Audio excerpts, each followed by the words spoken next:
आपको याद है जब कोलकाता के नोआखाली में हर तरफ हिंसा की लपटें उठ रही थी, लोग एक दूसरे के खून के प्यासे बने हुए थे, तब गांधी जी ने नोआखाली को हिंसा से आज़ादी दिलाने की जिम्मेदारी ली थी।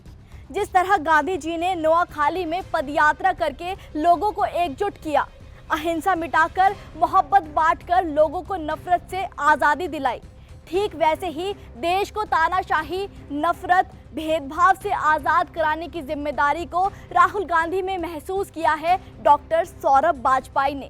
ये यात्रा नोआखाली यात्रा के बहुत करीब है, गांधी जी की नोआखाली यात्रा के, क्योंकि जब चारों तरफ डर का, हिंसा का और जो है भय का माहौल हो, उस समय कोई प्रेम की बात लेकर निकले, कोई सद्भाव की बात लेकर निकले, कोई राष्ट्रीय एकता की बात लेकर निकले, तो ये इसका मुझे लगता है कि सबसे बड़ा महत्व है। डॉक्टर सौरभ पेशे से दिल्ली यूनिवर्सिटी में प्रोफेसर हैं।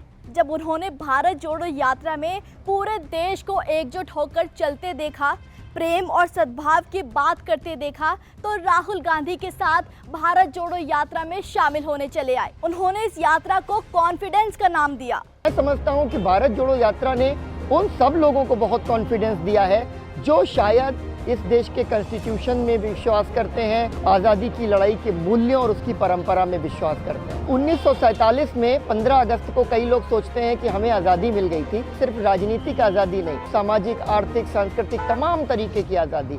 जैसे नारी का जो प्रश्न है, उसकी आज़ादी का जो प्रश्न है, अभी भी नहीं सुलझा है। जाति का प्रश्न नहीं सुलझा है, क्योंकि फ्रीडम स्ट्रगल कभी खत्म नहीं होती। आपको अपने देश को न सिर्फ आज़ाद कराना होता है, बल्कि उसकी आज़ादी को कायम रखने के लिए भी आपको बहुत मेहनत करनी पड़ती है। सौरभ आगे कहते हैं कि हमें अक्सर ऐसा लगता है कि देश तो कब का आज़ाद हो चुका है, लेकिन असल मायने में हम आज भी गुलाम हैं।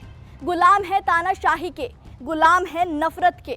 समाज में फैल रही इस तानाशाही से, नफरत से, डर से, भेदभाव से आज़ाद होना तो अभी बाकी है, और वो आज़ादी भारत जोड़ो यात्रा से ही लोगों को मिली है। सौरभ ने भारत जोड़ो यात्रा की लहर देखी तो जाना कि इतिहास बनता कैसे है। अंग्रेजों से आज़ादी दिलाकर जो इतिहास गांधी जी लिख गए, ठीक वैसा ही इतिहास राहुल गांधी की भारत जोड़ो यात्रा ने लिखा।